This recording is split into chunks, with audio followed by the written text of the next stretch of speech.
महाप्रभु आशीर्वाद रे नुआ सरकार आसिला एवं नुआ सरकार नेतृत्व रे नुआ ओडिशा गठन करिवा पई समृद्ध ओडिशा गठन करिवा पई लोकंकर सरकार विगत 100 दिन हला आज 100 दिन पूरिला ये 100 दिन रे महाप्रभुंकर ये श्रीक्षेत्र रे बड़दाण्डर आमर शरदा बाली रे आज मध्य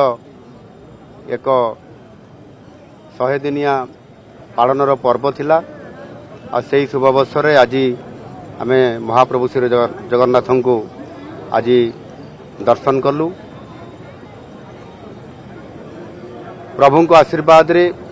प्रभु आमको 5 वर्ष पई ओडिशा शासनर दायित्व देइछंती एवं विगत 100 दिन रे प्रभु को आशीर्वाद रे अनेक कार्य संपादन हेइछि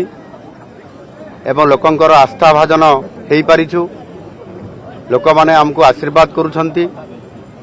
एवं लोक माने किबळी भाव रे न्याय पाइबे ओडिशार केमिति विकास हबो एवं आगामी 5 वर्ष रे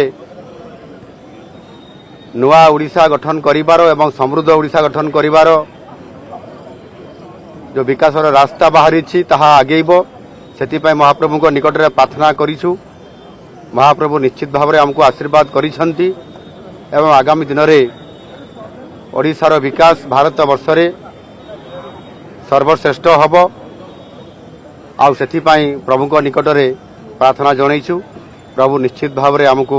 आशीर्वाद करिसंती एवं ओडिशा रे सुशासन हबो ओडिशा रे विकास हबो ओडिशा रे लोकन को न्याय मिलिबो ए कथा प्रभु को निकट रे मु प्रार्थना करिछि। प्रभु निश्चित भाव रे आशीर्वाद देइछंती। सर 100 दिन आपनकर इस्ताहार जहा थिला ता भितर निश्चित भाव रे किछि आपन प्रतिश्रुति पालन करिसंती आगामी 1000 दिन पय आपन आगामी दिन पय कोन वर्तमान महिला सशक्तिकरण महिलार जो नियुक्ति तार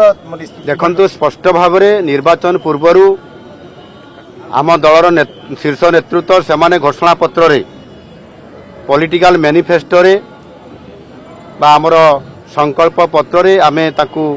लिपिबद्ध करी लोकंक पाखु जाइतु सेतरे स्पष्ट अछि ये 5 वर्षर ये मैनिफेस्टो रे समय अनुसार आवश्यकता अनुसार ओडिशार विकास क्षेत्र रे समस्त योजना गुड़िक घोषणा हबो एवं घोषणा मध्य हेइ चलीछि एणु व्यस्त होबार नाही। प्रभु को आशीर्वाद रे ये समस्त काम यथा रीति अनुसार एवं विधानसभा रे एवं सरकारंकर कैबिनेट रे सरकारंकर नीति स्पष्ट भाव रे समय अनुसार हेबो सेति पई निश्चित भाव रे सरकार सजाग अछंती एवं लोकंकर काम करिया पई सब बळे सरकार रेडी अछि।